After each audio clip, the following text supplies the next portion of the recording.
Hello class 8, welcome to Zenith Guru fundamental. मैं हूं निकी पंडित and हम यहाँ पे कर रहे हैं चैप्टर नंबर 4। क्या है हमारा chapter number 4? Electricity, magnetic and heating effect के बेक एक्सरसाइज के questions and this is our lecture number 3।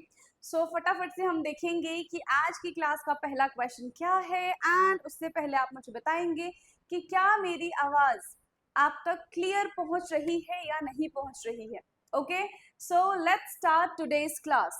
And आज की क्लास का हमारा पहला क्वेश्चन क्या है?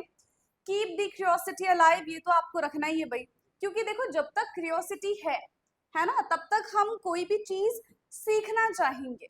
जैसे ही हमारे अंदर क्यूरियोसिटी खत्म हो जाएगी, हम कुछ भी सीखे उसका कोई मतलब ही नहीं बनता। क्यों? क्योंकि हम सिर्फ सुन रहे हैं, हम रट लेंगे उसको, बट हमें उसको जानने की इच्छा नहीं होगी कि ऐसा हो रहा है तो क्यों हो रहा है।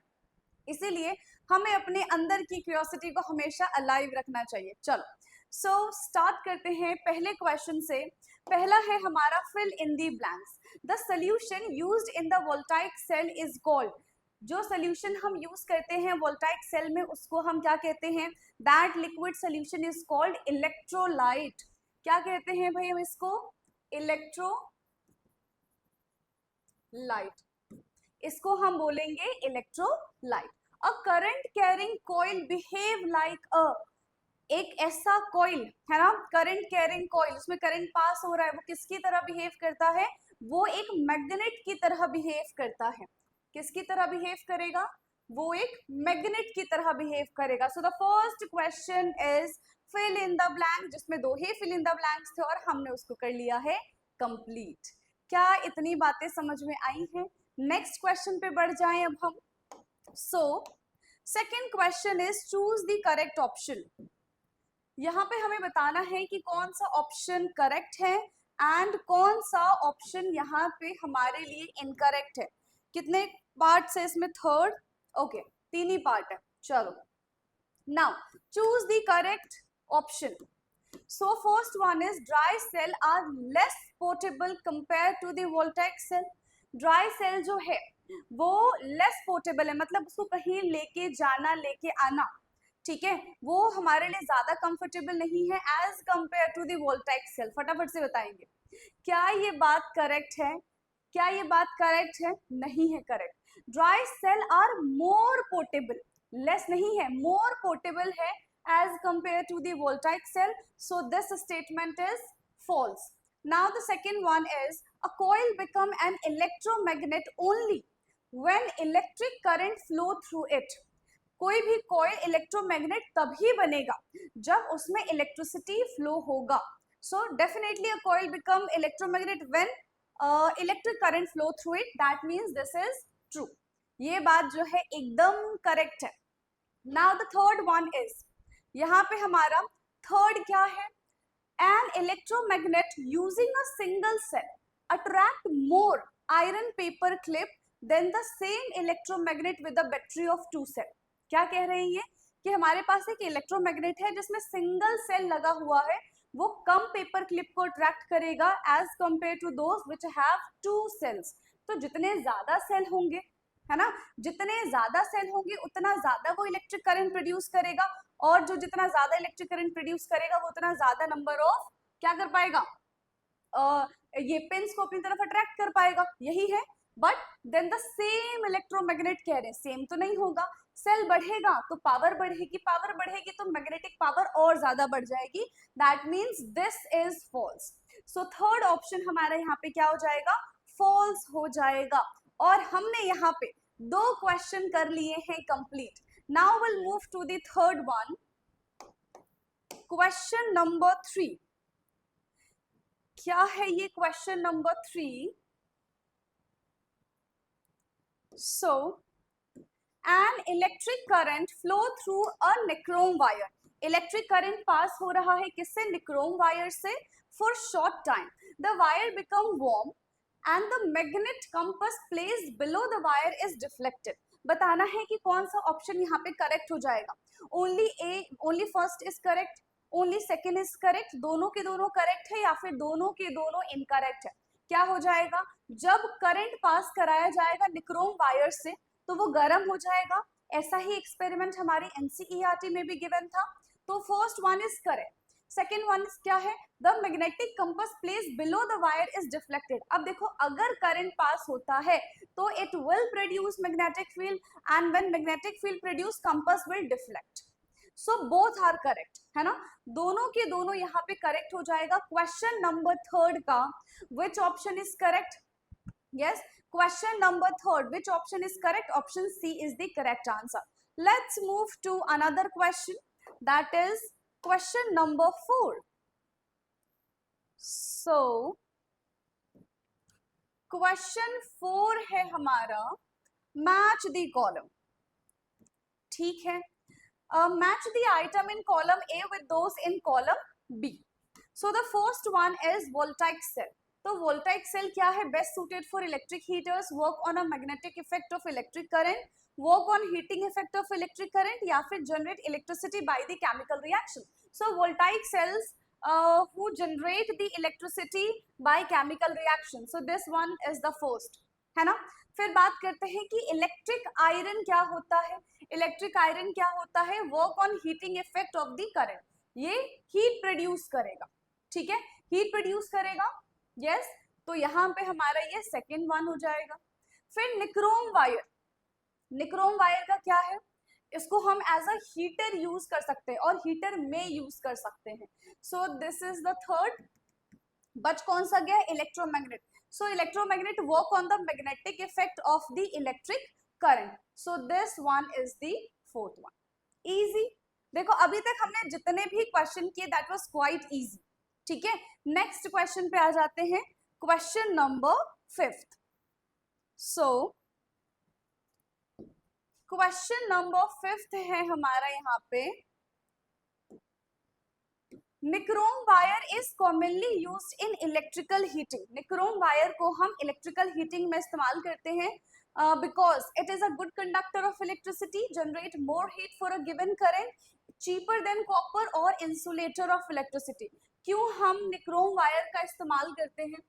ठीक है, क्यों हम निक्रोम वायर का इस्तेमाल करते हैं इलेक्ट्रिकल हीटिंग में, इलेक्ट्रिकल हीटिंग डिवाइसेस में? What is the reason? इसका रीजन क्या है कि ये ज्यादा हीट प्रोड्यूस करता है और हीटर में हमको हीट ही चाहिए होता है, तो क्या हो जाएगा? Generate more heat for a given current. ठीक है, सो क्वेश्चन नंबर 5 यहाँ पे हमारा ऑप्शन बी जो है वो एकदम करेक्ट हो जाएगा। Clear? Now let's move to the another question, question number 6. Now question 6 is electric heating device like an electrical heater or a stove are often considered more convenient than traditional heating method. Give reason to support this statement considering societal impact. So क्या impact होगा? देखो electrical heater जो है वो हमको क्या provide करता है? हीट प्रोवाइड करता है इंस्टेंट। यस और नो? यस और नो? लेकिन इसमें से आज सच कोई स्मोक और ऐश निकलता नहीं है, तो ये एयर पोल्यूशन को क्या करेगा? कम कर देगा। It reduce the indoor air pollution, है ना। बट यहाँ पे पता है क्या होता है कि जब भी आपने कभी सुना होगा ना कि लोग ठंड के टाइम पे क्या करते हैं, हीटर जला के, और अगर गेट बंद करके सो जाते हैं तो उनको सफोकेशन हो जाता है। यस, तो वहां पे ऑक्सीजन की कमी हो जाती है जिसकी वजह से हेल्थ रिस्क जो है वो बढ़ जाता है। ठीक है, जिसकी वजह से क्या है, हेल्थ रिस्क जो है वो बढ़ जाता है। तो इसके फायदे भी है, नुकसान भी है। ठीक है, क्या इतनी चीजें ठीक है? तो हम यहाँ पे क्या लिखेंगे? जो इलेक्ट्रिक हीटिंग डिवाइस है, electric heating device, electric heating devices provide instant heat, ये हमें इंस्टेंट हीट प्रोवाइड करता है, right, as compare to firewood and charcoal. Instant heat provide करता है विदाउट एनी स्मोक और ऐश, विदाउट एनी स्मोक और ऐश, without any smoke और ऐश, बिना किसी स्मोक के एंड ऐश के, जिसकी वजह से इंडोर पोल्यूशन जो है वो कम हो जाता है। reduce indoor pollution, which reduce indoor pollution and देखो इंडोर पोल्यूशन यहाँ पे डिक्रीज हो जाता है ना। अब पता है यहाँ पे दो चीजें होती है कि अगर हम वही हीटर रात के टाइम पे जला रहे हैं तो that will be suffocating for us, लेकिन अगर हम दिन की बात करें तो ये हमारे हेल्थ को भी बचाता है। देखो रात वाली बात अलग है कि हम सब चीज बंद करके सो रहे तो डेफिनेटली हमें सफोकेशन होगा, है ना, लेकिन अगर हम दिन में हीटर जलाते हैं और ऐसे खुले में हीटर जलाते हैं तो हमको ऐसा कोई प्रॉब्लम नहीं होगा, कोई भी ऐसे नहीं कि सांस लेने में हमको दिक्कत हो जाएगी। लेकिन अगर हम ये कोल या फिर वुड जलाते हैं तो उससे बहुत धुआं होता है, खांसी वगैरह होना स्टार्ट हो जाता है, ठीक है, और उससे कभी कभी कार्बन मोनोडाइऑक्साइड प्रोड्यूस होता है जिसकी वजह से हमें सांस लेने में प्रॉब्लम हो जाती है। किसको बर्न करने से? वुड वगैरह को बर्न करने से। तो उसके कंपैरिजन में इसका जो चांस है वो तो बहुत कम है, ठीक है। Reduce indoor pollution and health risk, but इसको हमें रात के टाइम पे पूरे कमरे को बंद करके हीटर नहीं जलाना चाहिए भाई, ठीक है। Like respiratory issues, respiratory issue, तो इन सब चीजों से बचाता है, ठीक है। And they eliminate the need of fuel collection. देखो अगर हमें लकड़ियां जलानी होगी तो हमको पहले लकड़ियां इकट्ठा करनी पड़ेंगी, बार बार हमको ढूंढना पड़ेगा, यहाँ से लकड़ी लेकर आनी है, यहाँ से कोल लेकर आना है, बट यहाँ पे ऐसा कुछ नहीं है। वो बात अलग है कि हमारा बिजली बिल बढ़ जाएगा, है ना। So they eliminate the need of fuel collection, saving time, बस हमने स्विच ऑन किया और हमारा हीटर चल गया, ठीक है। Saving time and reduce deforestation, time भी बचेगा और डिफॉरेस्टेशन होने से भी बच जाएगा, ठीक है। सो विच बेनिफिट्स द एनवायरमेंट, ये हमारे एनवायरमेंट को क्या कर रहा है? बेनिफिट दे रहा है। विच बेनिफिट्स द एनवायरमेंट, तो इस वजह से ये ज्यादा सूटेबल है, ठीक है, इस वजह से इसको ज्यादा प्रमोट किया जाता है एज कंपेयर टू कि हम लकड़ी को जला रहे हैं, चारकोल को जला रहे हैं, ठीक है। नेक्स्ट क्वेश्चन, इसको फटाफट से नोट डाउन कर लीजिए, फिर हम चलेंगे नेक्स्ट क्वेश्चन पे, question number 7th। So question 7th is, look at the figure 4.4a, यानी कि हमको टेबल में देखना पड़ेगा। If the compass place near the coil deflect, draw an arrow on the diagram to show the path of an electric current, explain why the compass needle move when the current flow, and predict what would happen to the deflection if you reverse the battery terminal। तो क्या क्या होगा? 4.4a कह रहे हैं, 4.4a, इसमें तो कहीं डायग्राम नहीं है ना। टोटल कितने क्वेश्चन है? 11 क्वेश्चन है, ठीक है। 4.4a, this is 4.9, 4.7, 4.4 and 4.4a के बारे में बात की जा रही है ना। So this is the 4.4a। चलो a और b हमने a की ही बात करेंगे तो a को ही ले लेते हैं, ठीक है। ये है हमारा 4.4a। तो सबसे पहले इन्होंने क्या कहा? लुक एट द फिगर 4.4 है, हमने देख लिया। If the compass place near the coil deflect, compass place near the coil deflect, draw an arrow to the diagram to show the path of the electric current। हमें path बताना है electric current का, तो क्या path होगा? कहाँ पे electric current flow होगा? From positive terminal of the cell, है ना, from positive terminal of the cell, यहीं से करंट हमारा पास होगा, यस और नो? यहीं से करंट हमारा पास होगा, राइट। पॉजिटिव टर्मिनल से हमारा करंट पास होगा टुवर्ड्स दी नेगेटिव टर्मिनल, ठीक है। और हम बोल सकते हैं from the coil A to B, A से लेकर बी तक जो है हमारा करंट पास होगा and back to the negative terminal, ठीक है। तो फर्स्ट का हम आंसर क्या लिखेंगे, draw an arrow to the diagram to show the path of the electric current. So what we will write, the path of the electric current, the path of the electric current, the path of the electric current would flow from the positive terminal,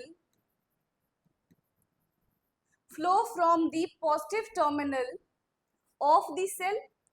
यानी कि कहां से कहां की तरफ move होगा, through the coil from A to B, through the coil from A to end of A to B, ये भी लिख सकते हो, and back to the negative terminal, and back to the negative terminal.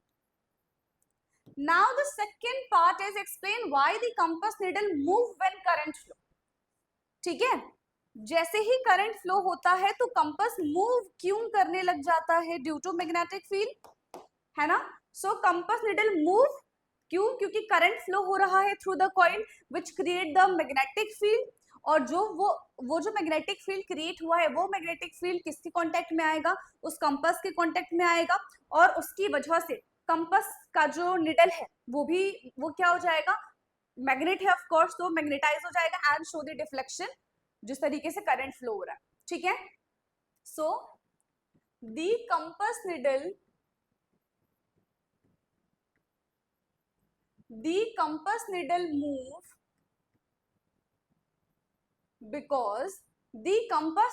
move because क्यों भाई, क्यों हो रहा है, क्योंकि करंट फ्लो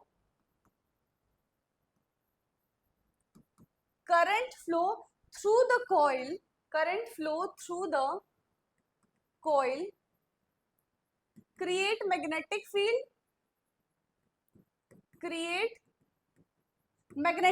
क्या क्रिएट करेगा, ये मैग्नेटिक फील्ड क्रिएट करेगा which interact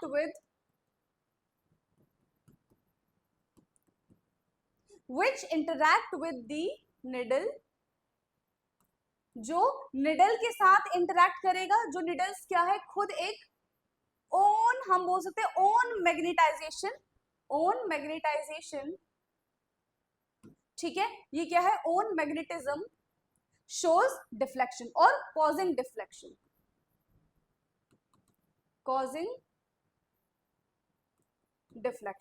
ये डिफ्लेक्शन शो करेगा. Now the third portion is, देख ले पहले हम क्वेश्चन.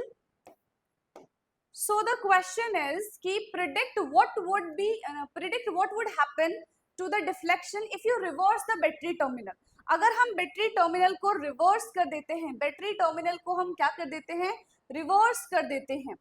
ठीक है, बैटरी टर्मिनल को हम क्या कर देते हैं, रिवर्स कर देते हैं, तब क्या होगा, अगर हम बैटरी टर्मिनल को रिवर्स कर देंगे तो क्या हो जाएगा, जो करंट की डायरेक्शन है वो भी रिवर्स हो जाएगी, यही बात है.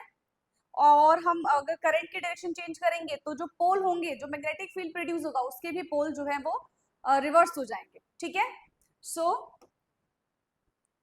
थर्ड पोर्शन क्या हो जाएगा, रिवर्सिंग द बैटरी,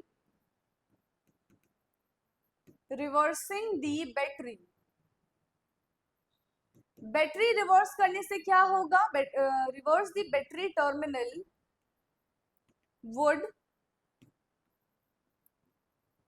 ठीक है, reversing the battery terminal would reverse the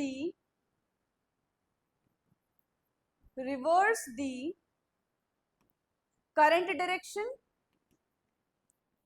ये करंट की डायरेक्शन को भी रिवर्स कर देगा, है ना, एंड flipping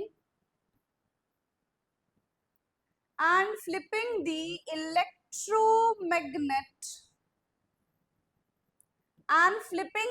electromagnetic pole, और ये पोल्स को भी फ्लिप कर देगा. ठीक है, और क्या कर सकता है, पोल को फ्लिप कर देगा and causing the compass needle to deflect in opposite direction. ठीक है, and causing the compass needle to deflect in opposite direction, to deflect in opposite direction, to deflect in opposite direction. ठीक है, so this is question number 7. Let's move to question number 8. so हमारा question number 8 कहाँ है? okay,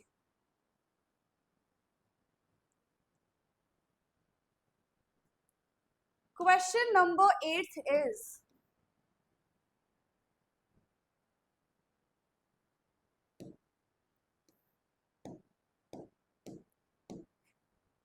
question number 8 है हमारा यहाँ पे.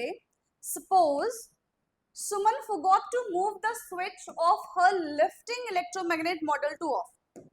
ठीक है, सुमन ने अपना ये जो लिफ्टिंग इलेक्ट्रोमैग्नेट था उसको स्विच ऑफ करना भूल गई, है ना.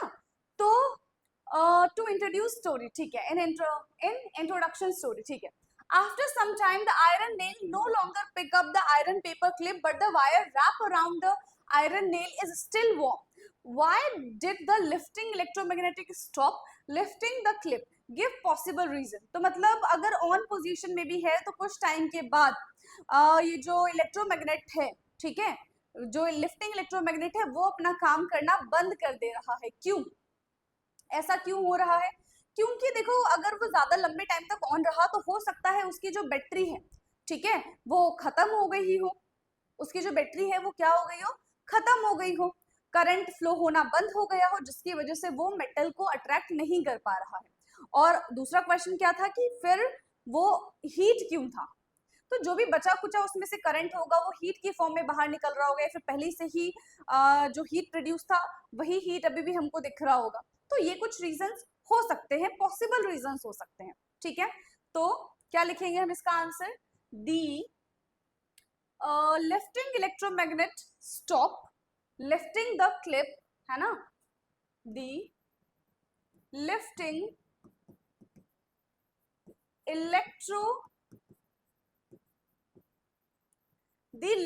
electromagnet stop lifting the clip, ठीक है, because the battery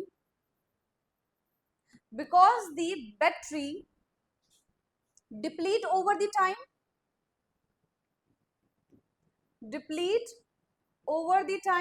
बैटरी जो है वो क्या हो जाएगी? कंज्यूम हो जाएगी. And stopping the current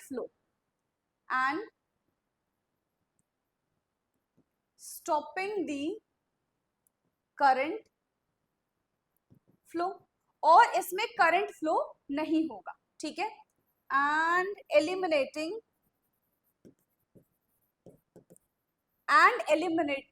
the magnetic field. अगर करंट पास नहीं होगा तो मैग्नेटिक फील्ड भी वहां पे प्रोड्यूस नहीं होगा. And eliminating the magnetic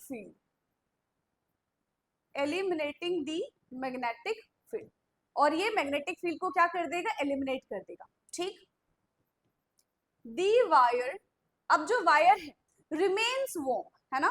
the wire remains warm, wire अभी भी कैसा है? गर्म है ना. दी वायर रिमेन्स वार्म, किसकी वजह से? जो बचा कुचा हीट है उसकी वजह से. टू रेसिड्यूअल हीट, किसकी वजह से? To residual heat from earlier current, to residual heat from earlier current, residual heat from the earlier current. ये रीजन हो सकता है. आया समझ में? सो ये था हमारा क्वेश्चन नंबर 8. इसको फटाफट से नोट डाउन करिए, फिर हम चलेंगे अपने नेक्स्ट क्वेश्चन नंबर 9 की तरफ. Okay, now the question number 9 is, ये है हमारा question number 9. Figure 4.11, in figure 4.11 हमको क्या बताना है? In which case the LED will glow when the switch is closed, when switch is closed. Okay, जब स्विच ऑन पोजीशन में होगा तो किसमें बैटरी, किसमें बल्ब जो है वो ग्लो करेगा और किसमें बल्ब ग्लो नहीं करेगा, ये हमको बताना है। सो एक में है हमारे पास प्योर वाटर और एक में हमारे पास है lemon juice. So lemon juice have cation and anion, that means lemon juice have some minerals which is responsible for electricity, है ना, और हम बोल सकते हैं कि which is responsible for producing electricity. लेकिन pure water do not have cation and anion, do not have the free electron, तो ये इलेक्ट्रिसिटी कंडक्ट नहीं कर पाएगा। ठीक है, तो कौन सा एलईडी ग्लो करेगा? LED A will glow. ठीक है, the LED A will glow. LED A जो है वो ग्लो करेगा with lemon juice, with lemon juice. LED A will glow with lemon juice as it act as a electrolyte. किसकी तरह काम कर रहा है? As it act as an electrolyte. ये इलेक्ट्रोलाइट की तरह काम करेगा जो कि इलेक्ट्रिसिटी प्रोड्यूस करने में हेल्प करेगा। ठीक है, एंड enabling chemical reaction, क्या करेगा? enabling chemical reaction, enabling chemical reaction to generate current, chemical reaction to generate current। इसकी वजह से करंट पास होगा between the iron nail and the copper strip, current between the iron nail and copper strip, and copper strip. ठीक है, B वाला glow नहीं करेगा क्योंकि pure water is a poor conductor. ठीक है, प्योर वाटर जो है वो पुअर कंडक्टर है। The LED B will not glow with pure water as it is poor conductor। ये क्या है? पुअर कंडक्टर है, as it is poor conductor। क्या इतनी चीजें क्लियर हैं? यस, तो ये था हमारा question number 9। Let's move to another question, that is question number 10th। चलो, क्वेश्चन नंबर 10th है हमारा, 10th एंड 11th, दो क्वेश्चन बचे हुए हैं। देखो छोटा सा ही चैप्टर था ये हमारा, 3 लेक्चर में कंप्लीट हो जाएगा। Now so the question number 10th is, Neha keep the coil exactly the same as in activity 4.4 but slides the iron nail out leaving only the coil wire. Will the coil still deflect the compass? If yes, will the deflections will more or less? क्या कह रही है यहाँ पे कि नेहा जो है उसने क्या किया है, आयरन नेल को कॉइल से बाहर निकाल दिया और अभी भी इलेक्ट्रिसिटी उसमें पास हो रहा है। क्या कॉइल अभी भी, ठीक है, एज अ किसकी तरह, ये जो कॉइल है क्या अभी भी वो कंपास को डिफ्लेक्ट कर सकता है? अगर करेगा तो ज्यादा करेगा कि कम करेगा? तो आंसर क्या हो जाएगा? Yes, the coil will still deflect the compass, क्योंकि करंट तो पास हो रहा है और जब करंट पास होगा तो मैग्नेटिक फील्ड जनरेट होगा ही। ठीक है, सो हम क्या लिखेंगे? Yes, coil will still deflect the compass.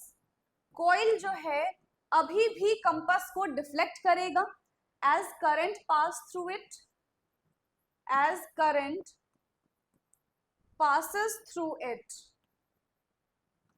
क्योंकि उसमें करंट तो पास हो ही रहा है, which produce a magnetic field, which produce the magnetic field, जो कि मैग्नेटिक फील्ड प्रोड्यूस कर रहा है। लेकिन यहाँ पे क्योंकि आयरन नेल नहीं है, deflections will be less than before. ठीक है, बट the deflection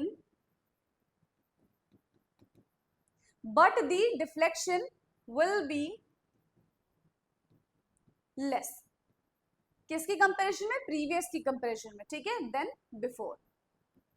डिफ्लेक्शन जो है वो कैसा हो जाएगा, कम हो जाएगा, क्योंकि आयरन नेल जो है वो किसकी तरह काम करता है, एक्ट एज मैग्नेटिक मटेरियल, है ना, वो तो एक मैग्नेटिक मटेरियल है ही, तो वो और ज्यादा करंट को प्रोड्यूस करने में हेल्प करता है, मैग्नेटिक फील्ड जनरेट करने में हेल्प करता है, ठीक है। Since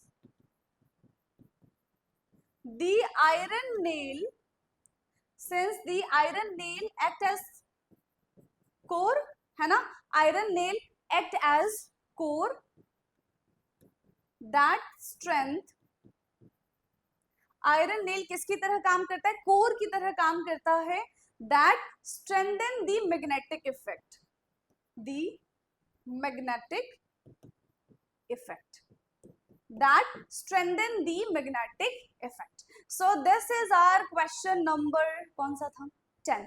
Let's move to the another question and आज की क्लास का हमारा आखिरी क्वेश्चन है. So the last question of today's class is question number 11. क्या है question number 11?